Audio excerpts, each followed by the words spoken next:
तो हम लोग कर रहे थे केटाइन पॉलीमराइजेशन, यहाँ पे हम थे कल। तो फर्स्ट ऑफ ऑल मैं आप लोगों को इसकी थोड़ी मैकेनिज्म बताना चाहता हूँ। ये जो कुछ यहाँ लिखा हुआ है एक दफा फिर बताना चाहता हूँ ताकि आप लोग अच्छे से ये में रख लें।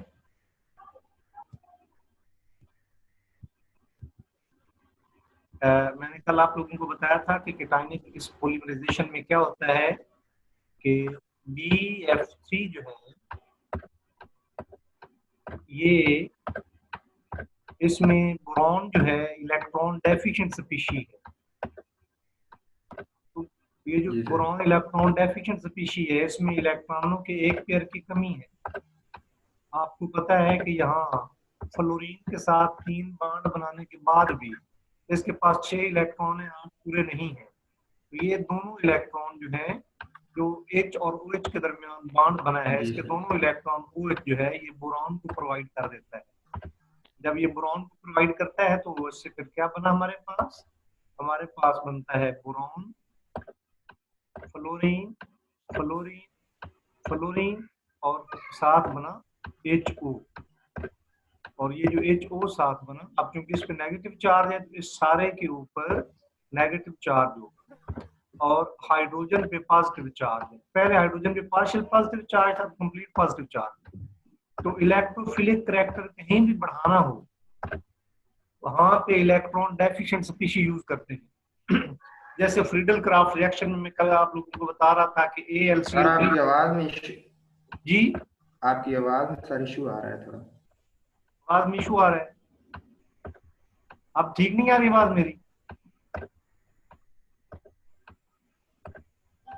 मेरी आवाज ठीक नहीं आ रही सर? आपकी आवाज यस सर। जी सर। कभी सही आती है सर, कभी फिर आप बताएं, आप आ रही है सर आपके ये भी? जी सर आप ठीक है। मुझे आपने बताना है जब आवाज ठीक है मेरी। सर बताएंगे। अब आ रही है? अब मेरी आवाज आ रही है? जी सर आ रही है। तो मैं आप लोगों को ये कह रहा था कि जैसे उसमें फ्रीडल क्राफ्ट रिएक्शन में होता है, आप लोगों को पता है कि इलेक्ट्रोफिलिक एडिशन रिएक्शन जो बेंजीन में है उनमें जो हमारे पास है अल्काइलेशन रिएक्शन जो होते हैं उसमें जो इलेक्ट्रोफाइल है वो कार्बोकेटाइन होता है या कोई ये मिथाइल ग्रुप हो गया, साथ ये Cl लगा है। अब Cl पे नेगेटिव चार्ज है वैसे और यहाँ पे पॉजिटिव चार्ज है, लेकिन ये पॉजिटिव चार्ज इतना सफिशिएंट नहीं है कार्बन का ये बेंजीन के पाई बॉन्ड पे अटैक कर सके। इस पे एल्यूमिनियम इस पॉजिटिव चार्ज को बढ़ाता है। ये दोनों इलेक्ट्रॉन क्लोरीन लेके इस एल्यूमिनियम को दे देता है, तो जिससे इसके ऊपर आ जाता है नेगेटिव चार्ज। तो इलेक्ट्रोफिलिक करैक्टर बढ़ाने के लिए लीविस एसिड यूज होता है, जैसे यहाँ पे यूज हुआ। अब यहाँ पे ये जो H+ बना है, अब ये जो H+ है अब इसकी सफिशिएंट पावर है कि ये अब ये मोनोमर पे अटैक करेगा। कैसे? मैंने कल आप लोगों को बताया था CH2CA, ये CH3 है और यहाँ पे हमारे पास ये मोनोमर मैं बना रहा हूँ और यहाँ पे H है। तो क्या होता है यहाँ पे जो H+ है ये सारे का सारा आयन जो है ये यहाँ लिखना है, सारे का सारा आयन, लेकिन साथ ये काउंटर आयन है, ये साथ ऐसे ही रहता है। मैं इसको ये पेज शो नहीं हो रहा आपको? जी पेज शो नहीं हो रहा, आप लिख रहे हैं अभी, आपने खुद किया हुआ इस तरह या? पेज नहीं, मैं लिख रहा हूँ, पेज नहीं है। जी सही हो सही हो। हाँ, तो ये नेगेटिव चार्ज इस सारे स्फीयर के ऊपर है। तो यहाँ पे पहले हाइड्रोजन पॉजिटिव चार्ज था, ये इतना पावरफुल नहीं था कि इस पाई बॉन्ड के इलेक्ट्रॉनों को अपनी तरफ लेके आए, लेकिन अब ये पाई बॉन्ड के जो दोनों इलेक्ट्रॉन हैं, ये वाले दोनों इलेक्ट्रॉन, ये दोनों इलेक्ट्रॉन इस हाइड्रोजन की तरफ आ जाते हैं और जिससे इस कार्बन पे सेंट्रल कार्बन पे चार्ज पॉजिटिव चार्ज आ जाता है। तो क्या बना?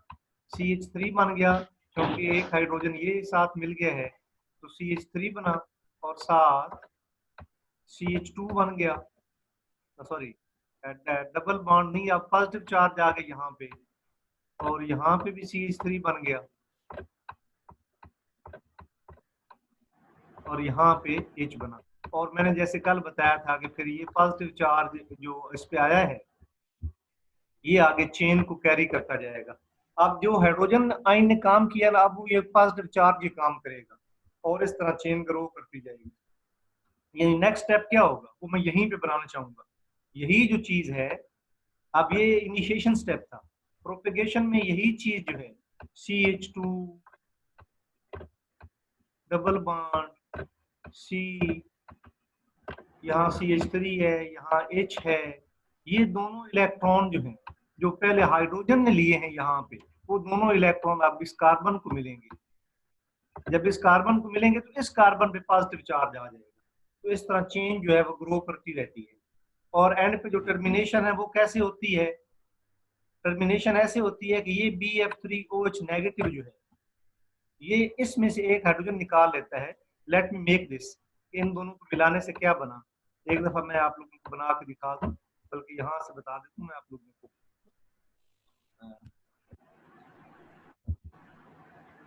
ये पेज नजर आ रहा है आप लोगों को? जी सर।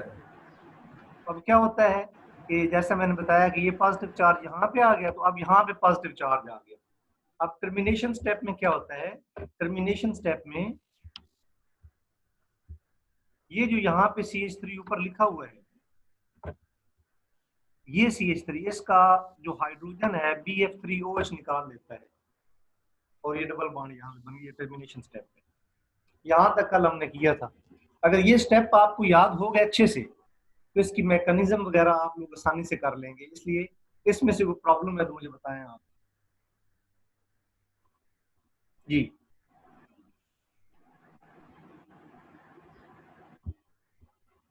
ये कैटलिस्ट है, ये सॉल्वेंट है, ये मोनोमर का मॉलिक्यूल है ये। और टर्मिनेशन स्टेप में क्या हुआ है, वो जो काउंटर आयन जिसको हमने कहा है ना, ये वाला काउंटर आयन, ये वाला, ये इसने हाइड्रोजन आयन को निकाल के तो इसमें कर दिया। कोई क्वेश्चन है यहाँ तक आप लोगों का? जी कोई क्वेश्चन? जी क्लियर है सर। अब यहाँ देखें आगे, अब ये मैकेनिज्म की बारी है, तो आपको अच्छे से समझे तो आप लोगों को समझ आ जाएगी। जो कैटलिस्ट था ना पीछे BF3 या को कैटलिस्ट, ये BF3 की जगह पे आया है। जरा समझिएगा गौर से तो आप लोगों को तब बात समझ आएगी। BF3 की जगह पे यहाँ A लिखा हुआ है, और ये जो HR है दरअसल ये HOH है, HOH। अब जरा एनालॉजी समझे आप, ये HOH है। तो अब क्या होगा, आपको पता है फिर क्या बना था, H प्लस बना था, और साथ ये जो AR नेगेटिव है जो कि काउंटर आयन हमने कहा है, ये क्या बना था, BF3, क्योंकि A की जगह पे BF3 आ गया। और यहाँ R किसको हमने कहा है, H तो H हो गया, R OH को कहा है, तो ये OH आ गया। ये देखें ये एनालॉजी उसके साथ हमने। अब यहाँ पे क्या होता है, और फिर दूसरे स्टेप में क्या होता है, ये चीज क्या करती है, मोनोमर के मॉलिक्यूल पे, ये हाइड्रोजन है, मोनोमर के मॉलिक्यूल में से निकाल लेता है, डबल बॉन्ड के जो इलेक्ट्रॉन है वो इसके ऊपर आ जाते हैं, जैसे ये चीज बन जाती है। तो अब ये सारी चीजें जो हैं, ये और ये आपको पता है rate of reaction is directly proportional to concentration of reactant. तमाम रिएक्टेंट लिखे होने चाहिए, लेकिन चूंकि ये रिएक्टेंट साइड पे भी है, प्रोडक्ट साइड पे भी है, ये आपको यहाँ नजर नहीं आ रहा। आपको यहाँ पे तीन चीजें नजर आ रही हैं, एक ये A, एक HR और एक M। अगर कोई क्वेश्चन पूछने कि तो दो डिफरेंट रेट्स, दो डिफरेंट रिएक्शन है, ये दो डिफरेंट रिएक्शन है, इसलिए दो डिफरेंट रेट कांस्टेंट। इस स्टेप की समझ आई है? ये मोनोमर में कौन से मोनोमर की बात कर रहा हूँ, ये मैं इस मोनोमर की बात कर रहा हूँ, CH2 डबल बॉन्ड CH3 और H। और फिर मैंने कहा कि ये दोनों इलेक्ट्रॉन जो हैं, ये इलेक्ट्रॉन इस हाइड्रोजन को मिलते हैं, इस हाइड्रोजन को। जिससे इस कार्बन पे पॉजिटिव चार्ज आता है। तो ये मोनोमर की जगह पे असल में ये चीज है, तो ये चीज बनी। कोई क्वेश्चन यहाँ तक समझ आ गई है? No sir. हाँ यस जी, सर, आ गई है समझ सर। हाँ, मुझे साथ साथ ठीक है। बताते रहे, फिर इस तरह मुझे कैसे पता चलेगा कि आप लोगों को समझ आई नहीं आई। अच्छा, ये हो गया पहला, क्योंकि इन्हीं को आगे लेके चलना है, इन्हीं इक्वेशंस को, इसलिए। अब दूसरा देखें, और ये वो स्टेप है जो हमने किए थे। अब आपको पता है HMAR ये क्या चीज है? HMAR क्या चीज है? पर इनिशिएशन में जो हाँ, जो कुछ हमने पहले देखा है, CH3 और C, यहाँ CH3, यहाँ H, यहाँ पॉजिटिव चार्ज, और साथ काउंटर आयन भी लिखना होता है। आप जी पीछे सर। रिएक्शन देखें, मैं एक दफा आपको दिखाना चाहता हूँ। CH3 था। ये देखें, साथ, इधर साथ काउंटर आयन भी साथ साथ लिखा हुआ है, ये इसके साथ साथ, ये काउंटर आयन साथ साथ चल रहा है, ठीक है। इसलिए नेक्स्ट स्टेप में आप लोग काउंटर आयन भी साथ साथ जो है वो लिखेंगे, ये काउंटर आयन। और ये M1 क्या है? ये मोनोमर का एक और यूनिट है, CH2 double bond C, CH3 और H। अब ये दोनों इलेक्ट्रॉन जो है ये इधर चले जाएंगे, और पॉजिटिव चार्ज यहाँ पे आगे चेन जुड़ती गई। तो अब इसमें कौन कौन सी चीज यूज हुई है? एक ये केटाइन यूज हुआ है, और एक मोनोमर का मॉलिक्यूल यूज। मोनोमर सारे एक जैसे हैं। तो अब अगर ओवरऑल रेट ऑफ रिएक्शन हम लिखना चाहते हैं तो हम क्या लिखेंगे? ओवरऑल रेट ऑफ रिएक्शन हमारे पास क्या बनेगा? वो हमारे पास बनेगा, एक ये चीज यूज हुई है और साथ मोनोमर यूज हुआ है, दो चीजें, ये और ये मोनोमर ये इस्तेमाल हुई। अब इसमें आपको पता है काउंटर आयन वगैरह का कोई नहीं है, तो हम सिर्फ M+ लिखेंगे। ये सिर्फ M+ है। समझ आई या नहीं आई? M+, क्योंकि काउंटर आयन वगैरह तो नहीं लिखेंगे सर, M+ लिखेंगे। अब और टर्मिनेशन स्टेप में आप लोगों को पता है क्या होता है? टर्मिनेशन स्टेप में जो काउंटर आयन है वो इसमें से हाइड्रोजन निकाल देता है, आपको पता है। तो अब हमारे पास टर्मिनेशन स्टेप फिर ये हो गया, इस सारे की जगह पे सिर्फ M+, ऊपर भी हमने M+ लिखा है, यहाँ भी M+, ये रेट ऑफ टर्मिनेशन। जी, समझ आई? अब अगर ये Yes, sir. तीन इक्वेशन जब आप लोग किसी को समझाने बैठे या करने बैठे, ये तीन इक्वेशन याद रख लें, ये और ये जो ऊपर की है, तो आपको टॉपिक कंप्लीट आप लोग कर लेंगे। यहाँ देखें, अब हम इसकी एक्सप्लेनेशन करने जा रहे हैं। जो तीन असम्पशन है, पहला असम्पशन है rate of initiation is equal to rate of termination. तो इनिशिएशन का रेट तो आपने इक्वेशन याद की है, टर्मिनेशन की इक्वेशन याद की है, दोनों का कंपैरिजन करें आप लोग। M के साथ जो कुछ मल्टीप्लाई हो रहा है, इस M स्टार के साथ जो कुछ मल्टीप्लाई हो रहा है, KT दूसरी साइड पे लेके चलेंगे, बाकी सारा वही कुछ। ये इक्वेशन आ गई। अब हमने देखा था पिछले फ्री रेडिकल मैकेनिज्म में कि टर्मिनेशन और इनिशिएशन वो रिएक्शन को इतना इफेक्ट नहीं करते, लेकिन प्रोपेगेशन जो है ना, रेट ऑफ प्रोपेगेशन जितना ज्यादा होगा, जितनी ज्यादा दरमियान में चेंज जुड़ती जाएंगी, पॉलीमराइजेशन का रेट इतना ज्यादा होगा। Rate of polymerisation is equal to rate of propagation. अब रेट ऑफ प्रोपेगेशन की ये इक्वेशन पिछले पेज पे देखी है, दूसरी इक्वेशन थी ये लिखी। M स्टार की जो वैल्यू आपने यहाँ M+ की कैलकुलेट की है, यहाँ पुट कर दें तो आपके पास ये आ गया। यहाँ देख लें, RP जो है सेकंड पावर के डायरेक्टली प्रोपोर्शनल, और रेट ऑफ टर्मिनेशन पीछे हमने देखा है, तीसरी इक्वेशन थी ये हुई। M+ की वैल्यू पुट कर दी, पीछे भी हमने यही किया था, पहले हमने M+ की वैल्यू मालूम कर ली थी और फिर उसको आगे पुट करते गए। तो रेट ऑफ टर्मिनेशन जो है ये फर्स्ट पावर के डायरेक्टली प्रोपोर्शनल है, सिर्फ वैल्यूज पुट की है, नथिंग एल्स।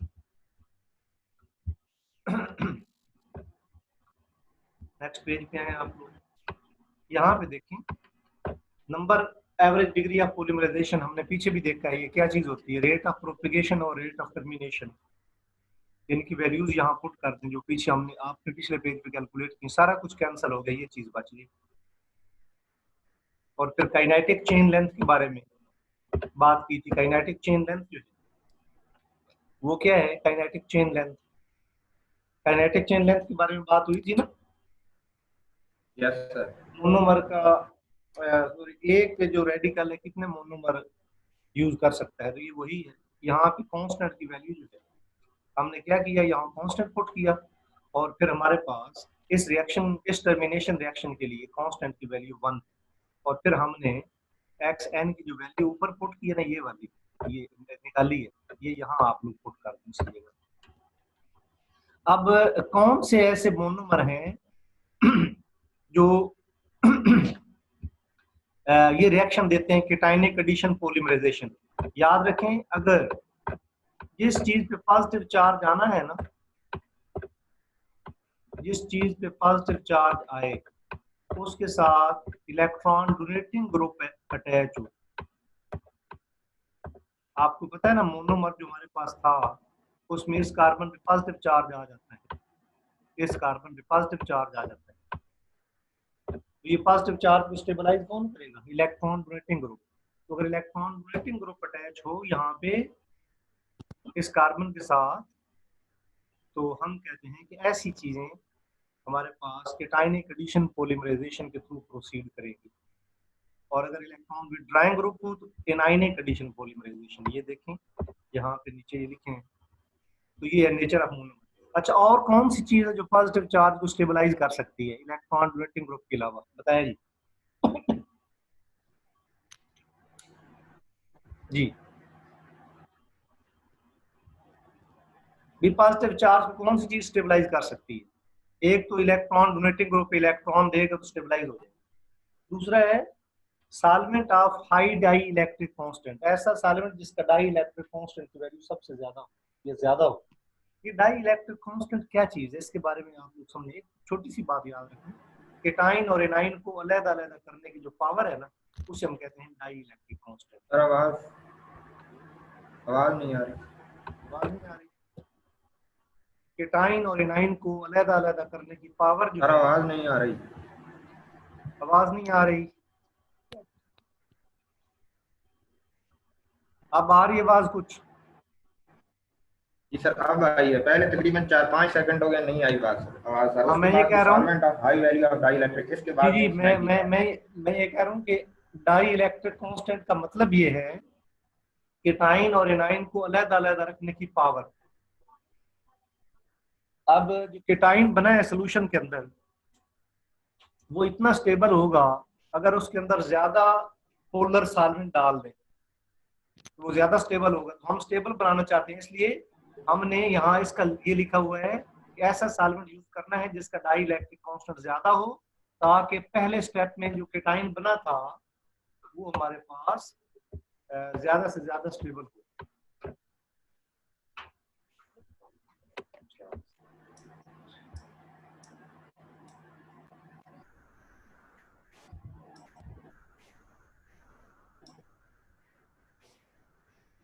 तो मैं आप लोगों को ये बता रहा हूँ कि डाई इलेक्ट्रिक कांस्टेंट की वैल्यू को ज्यादा होना क्यों जरूरी है, ताकि केटाइन और एनाइन को वो स्टेबलाइज कर सके। बात की समझ आई आप लोगों को? पहले केटाइन को स्टेबलाइज किया है इलेक्ट्रॉन डोनेटिंग ग्रुप ने। अब मैं कह रहा हूँ कि आपने ऐसे रिएक्शन के अंदर हाई डाई इलेक्ट्रिक कांस्टेंट का सॉल्वेंट यूज करना है। सबसे डाई इलेक्ट्रिक कांस्टेंट की वैल्यू सबसे ज्यादा किसकी है? वाटर की, 78 है। उसका फायदा क्या है? वो काउंटर आयन को कार्बोकेटाइन के नजदीक नहीं आने देता, वो अलग-अलग रखता है उनको। ये चीज, क्योंकि वो अगर कार्बन के ऊपर पॉजिटिव चार्ज है, काउंटर आयन उसको न्यूट्रलाइज कर दे, तो फिर आगे रिएक्शन तो चलेगा ही नहीं, कार्बन पे पॉजिटिव चार्ज खत्म हो जाएगा, तो फिर आगे इलेक्ट्रोफिलिक एडिशन रिएक्शन कैसे होगा? उसके बाद है effect of non reactive conjugate base और काउंटर आयन। जो काउंटर आयन है उसका क्या रोल है? काउंटर आयन जितना बड़ा होगा इतना अच्छा है। बड़ा काउंटर आयन भी अप्रोच नहीं कर सकता स्टेरिक हिंड्रेंस की वजह से पॉजिटिव चार्ज वाले केटाइन को। मेरा पॉइंट समझ रहे हैं ना? मैं ये बात बता रहा हूँ आप जी सर। यहाँ पे, ये जो काउंटर आयन है, ये पॉजिटिव चार्ज के मौजूद यहाँ लिखा हुआ जरूर है, लेकिन वाटर ने इनको सेपरेट रखा हुआ है ताकि ये न्यूट्रलाइज ना हो जाए। इसलिए वाटर हमने यूज किया जिसका डाई इलेक्ट्रिक कांस्टेंट ज्यादा है। और दूसरा ये है कि यहाँ डबल बॉन्ड के साथ इलेक्ट्रॉन डोनेटिंग ग्रुप लगा है CH3, जो इस पॉजिटिव चार्ज को स्टेबलाइज करता है। और फिर क्या होता है, यहाँ पे जो काउंटर आइन है इसका साइज जितना बड़ा हो काउंटर आइन का, ये अच्छा है क्योंकि ये पॉजिटिव चार्ज को अप्रोच नहीं कर सकता। एक वाटर की पावर होगी उसको अलग अलग रखने की, दूसरा साइज बड़ा होना भी जरूरी है। यहाँ ये लिखा हुआ है larger counter ion are more effective in cationic addition polymerization. क्यों? Larger ion has less charge density and most such type of ions are stable. वो स्टेबल होते हैं चार्ज डेंसिटी कम होने की वजह से।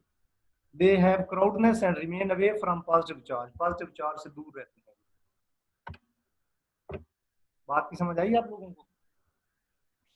Yes sir. अब देखें केटाइनिक एडिशन इनाइनिक एडिशन पॉलीमराइजेशन देखें। अगर आप लोग केटाइनिक और इनाइनिक में फर्क आपको समझ आ गया तो आप लोगों के लिए कोई मसला नहीं है। आप लोगों ने वहां पे H पॉजिटिव यूज किया था जिसने ये दोनों इलेक्ट्रॉन जो है ले लिए थे। इस बार आप लोगों ने यूज करना है कोई स्ट्रॉन्ग बेस, जैसे ये स्ट्रॉन्ग बेस है, स्ट्रॉन्ग न्यूक्लियोफाइल, न्यूक्लियोफाइल। अच्छा न्यूक्लियोफाइल, स्ट्रॉन्ग न्यूक्लियोफाइल कौन होता है? जो इलेक्ट्रॉनों का पेयर आसानी से दे सके। अगर कार्बन के साथ तीनों अल्काइल ग्रुप लगे हों और कार्बन पे नेगेटिव चार्ज हो, वो स्ट्रॉन्ग न्यूक्लियोफाइल है क्योंकि इनका पहले ये नेगेटिव चार्ज, ऊपर से ये इलेक्ट्रॉन डोनेटिंग ग्रुप है, तो ये स्ट्रॉन्ग न्यूक्लियोफाइल है। और स्ट्रॉन्ग न्यूक्लियोफाइल कौन सा होता है आप लोग जानते हैं? मुझे बताएं, हाइड्रोक्सल में से और अमाइड में से कौन स्ट्रॉन्ग न्यूक्लियोफाइल है? कौन आसानी से इलेक्ट्रॉनों का पेयर दे सकता है? जी, स्ट्रॉन्ग न्यूक्लियोफाइल कौन है इनमें से? अमाइड में से और हाइड्रोक्साइड में से जिसकी इलेक्ट्रोनेगेटिविटी कम हो, जिसकी इलेक्ट्रोनेगेटिविटी कम हो। नाइट्रोजन और ऑक्सीजन में से नाइट्रोजन की इलेक्ट्रोनेगेटिविटी कम है, ये इलेक्ट्रॉनों के पेयर को इतने अच्छे से होल्ड नहीं कर सकता, इसलिए ये अच्छा न्यूक्लियोफाइल है। यहाँ यही न्यूक्लियोफाइल यूज हुआ। वहां पे ये था कि ये दोनों इलेक्ट्रॉन H प्लस को मिल जाते थे। अब यहाँ देखें कि यहाँ क्या होता है, ये बड़ा इंपॉर्टेंट है आप लोगों के लिए। पहली बात, यहाँ KNH2 है, यहाँ ये आइंस में चेंज हुआ, K प्लस बना, NH2 माइनस बना। K प्लस जो है ये काउंटर आइन है इस रिएक्शन में, लेकिन इस काउंटर आइन का कोई रोल नहीं है, ये सिर्फ एज अ कैटलिस्ट के तौर पे काम करेगा और कोई रोल नहीं है। NH2 माइनस का रोल है।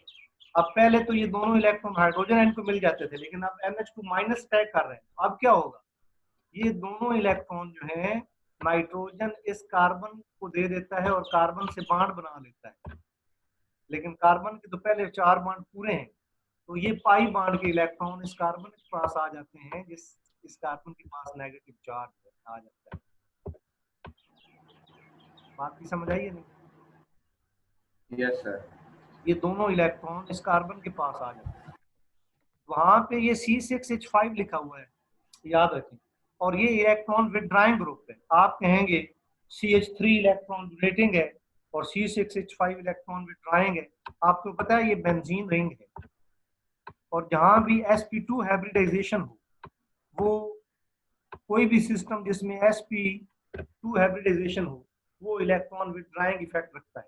इलेक्ट्रॉन विड्रा करने से क्या होता है, ये नेगेटिव चार्ज स्टेबलाइज होता है जब ये बेंजीन इससे इलेक्ट्रॉन विड्रा करता है।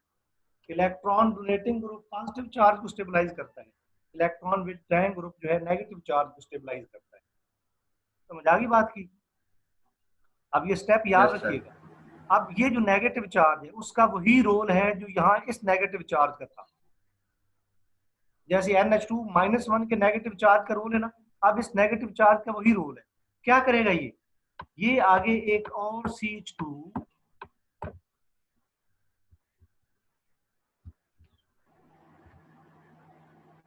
ये क्या करेगा, आगे एक और CH2 डबल बॉन्ड CH और C6H5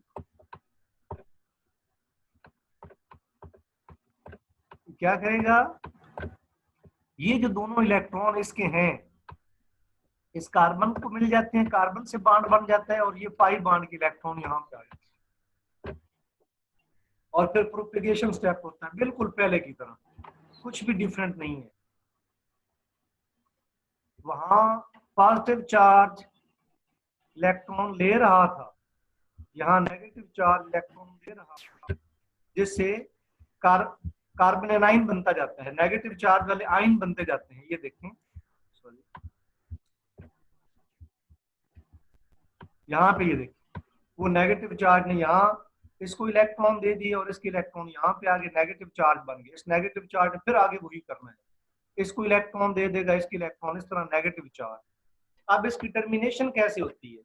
पिछले जो रिएक्शन है उसमें टर्मिनेशन कैसे हुई थी? काउंटर आयन ने टर्मिनेशन की थी, BF3OH ने। यहाँ टर्मिनेशन करवाने के लिए आपको अलहदा से अमोनिया डालना पड़ता है। अमोनिया क्या करता है? अमोनिया का जो हाइड्रोजन है, ये नेगेटिव चार्ज जो है, ये इलेक्ट्रॉन जो है, ये अमोनिया के हाइड्रोजन को दे देता है और ये आ गया तो साथ NH2 एंड पे हमारे पास ऐसे ही बच जाता है। तो ये टर्मिनेशन हो गई। बात की समझ आई? काउंटर आयन नहीं है, ऊपर से टर्मिनेट करवाने के लिए अगर आप चाहते हैं, जब दिल करे आप पॉलीमराइजेशन को बंद कर सकते हैं, आप लोग ऊपर से अमोनिया ऐड कर सकते हैं। तो अब यहाँ स्टेप देखें, ये देखें, ये K+NH2-, समझे? K+NH2-, K+ और NH2- से इनके अलग-अलग हो गई है, आयोनाइजेशन हो गई। फिर क्या है, जो NH2- है उसने मोनोमर पे अटैक किया, जिससे नेगेटिव चार्ज आ गया। ये उसका स्टेप है पहला। KI क्योंकि 2 स्टेप हैं, यहाँ हमने सिंपली ये किया है कि AR जो है इसको हमने उसका हिस्सा नहीं बनाया, क्योंकि इसमें A+ तो हिस्सा ही नहीं लेता, इसलिए हमने R- और M को हिस्सा बनाया है। प्रोपेगेशन में क्या होता है, जो हमारे पास पहले स्टेप में बना है नेगेटिव चार्ज, वो आगे फर्दर अटैक करता जाएगा। तो यहाँ इसकी इक्वेशन क्या बनेगी? RP, ये KP क्यों नहीं बनाया ऐसा? आवाज कटी है यहाँ से। मैं ये कह रहा हूँ, ये वही स्टेप है जो पीछे हमने किया है। यहाँ पे ये जो नेगेटिव चार्ज यहाँ बना है ना, ये वाला नेगेटिव चार्ज, इसको RM कहा है, RM-, और इसको M कहा है। ये RM- है, ये M है, तो ये यही लिखा है, RM- और M मिले आपस में और ये चीज बनी। तो ये इसकी इक्वेशन होगी, ये वाली। और टर्मिनेशन में आपको पता है अलग से अमोनिया डालते हैं, HNH2, ये R की जगह NH2 समझे, तो ये टर्मिनेशन होगी। तो यहाँ फिर आप रेट कैसे लिख सकते हैं, आपको पता है, इन दोनों को मिला के। और पीछे जैसे हमने किया है, रेट ऑफ इनिशिएशन। सर ये इनिशिएशन में आपने क्या बताया है? जी, इनिशिएशन में आपने बताया, जैसे आवाज कटी है उसमें, ये यहाँ पर इसका जो रेट लिखने लगे हैं, हाँ, ये नहीं R और लिखा M हमने, यहाँ पर क्योंकि A+ का कोई रोल नहीं है, A+ का कोई रोल नहीं है, इसलिए A+ यहाँ अपियर नहीं हो रहा। सही सही। A+ क्या है, जो भी हम कर रहे हैं, KNH2, K+ कहीं भी अपियर नहीं हो रहा था। ठीक है, ठीक हो गया। बाकी स्टेप सेम है। तो और फिर rate of initiation is rate of termination, जैसे पीछे किया है, M-1 की वैल्यू यहाँ से मालूम कर ली। Rate of polymerisation is rate of propagation, M-1 की वैल्यू यहाँ पुट कर दी, ये एक्सप्रेशन बन गया। और एंड पे rate of termination is this, M- की वैल्यू यहाँ पुट कर दी, ये बन गया। Number average degree of polymerisation, RP और RT आपको पता है, वैल्यूज पुट की हमने। इसी तरह यहाँ पे काइनेटिक चेन लेंथ में कांस्टेंट की वैल्यू 1 है, बाकी सारा कुछ वही है जो पीछे किया है। सब्स्टिट्यूएंट का क्या इफेक्ट है? Electron withdrawing group. अब इफेक्ट ऑफ न्यूक्लियोफाइल इनिशिएटर क्या है? आपको पता है, मैंने कहा था कि जितना ज्यादा अल्काइल ग्रुप लगे होंगे नेगेटिव चार्ज, जितना अच्छा न्यूक्लियोफाइल होगा, इतना अच्छा वो नेगेटिव चार्ज को स्टेबलाइज करेगा। और यहाँ पे एक चीज है, effect of solvent is same, solvent के इफेक्ट तो सेम होगा, उसकी वजह चाहे केटाइन हो चाहे एनाइन हो, उनको अलग अलग रखने के लिए हाई डाई इलेक्ट्रिक कांस्टेंट का सॉल्वेंट हमें चाहिए। तो वहां पे पॉजिटिव चार्ज था, यहाँ पे नेगेटिव चार्ज है। तो अब HOH में नेगेटिव चार्ज को स्टेबलाइज कौन करेगा? Positive charge. तो हाई डाई इलेक्ट्रिक कांस्टेंट का सॉल्वेंट यूज करना है। ये आज का लेक्चर है, मैंने रिकॉर्ड कर लिया है, तो मैं रिकॉर्डिंग आप लोगों को जो है ना वो भेज दूंगा। ठीक है, ओके सर। कोई क्वेश्चन है? तो अब ऐसे है कि कल आप लोगों को 3 चीजों का टेस्ट होगा, फ्री रेडिकल मैकेनिज्म, केटाइनिक और एनाइनिक, इन तीनों का। ओके सर, ओके सर, ठीक, ओके सर। कल उसी टाइम तो पुराने टाइम तो क्लास होगी इसी टाइम 10 बजे से? 10 बजे, क्योंकि सिग्नल नहीं होते। ओके सर, ठीक है, ठीक है। अल्लाह हाफिज। ठीक है सर, अल्लाह हाफिज़ सर।